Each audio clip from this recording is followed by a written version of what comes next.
আপনি ব্যবসা করেন কিংবা চাকরি করেন বা আপনি যে কোনো পেশায় নিযুক্ত থাকেন না কেন, সর্বপ্রথম আপনাকে ডিসিপ্লিন মেনটেন করতে হবে। আপনি হচ্ছে যখন ডিসিপ্লিন ভাবে চলাফেরা করবেন বা ডিসিপ্লিন মেনটেন করবেন, আপনি হচ্ছে নিজেকে আরো হচ্ছে উন্নত করতে পারবেন। মানুষ উন্নত করার জন্য, নিজেকে উন্নত করার জন্য ডিসিপ্লিনটা হচ্ছে ফলো করে। এবং আপনি দেখেন পৃথিবীতে যত বড় বড় ব্যক্তি আছে না কেন, সবাই কিন্তু হচ্ছে ডিসিপ্লিন ফলো করে। ডিসিপ্লিন ফলো করাটা খুবই জরুরি। এটা হচ্ছে কেন বললাম জানেন? মানুষ অনেকেই পরিশ্রম করে, কিন্তু পরিশ্রম করলেও ডিসিপ্লিনটা হচ্ছে থাকা প্রয়োজন।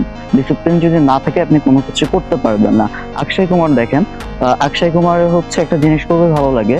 উনি কিন্তু যাই হোক না কেন, ওর হচ্ছে যে রুল, ডিসিপ্লিন, এটা তিনি মেনটেন করে। ভোর 4টার সময় ঘুম থেকে উঠে, এটা হচ্ছে রেগুলার। তার কিন্তু হচ্ছে সবকিছু আছে, তারপরেও সে ডিসিপ্লিনটা মেনটেন করে। কেন? তার তো ডিসিপ্লিন মেনটেন না করলেও চলে, কিন্তু কেন করে?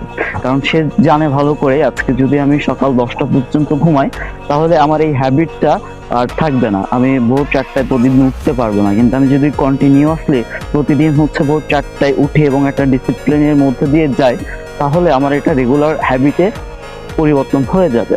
এখন তার কিন্তু এটা রেগুলার হ্যাবিটে পরিবর্তন হয়ে গিয়েছে, এবং সে এখন যদি চায় যে আমি 10টার সময় ঘুম থেকে উঠবো, উঠতে পারবে না। তার কিন্তু যে বায়ো ক্লকটা, সেটা কিন্তু তাকে ভোর 4টায় ডেকে তুলবে। ঠিক আছে? তো অবশ্যই আপনাকে ডিসিপ্লিন থাকতে হবে, এবং আপনি যদি আপনার লাইফে উন্নতি চান বা সাফল্য চান, অবশ্যই আপনাকে ডিসিপ্লিন থাকতে হবে।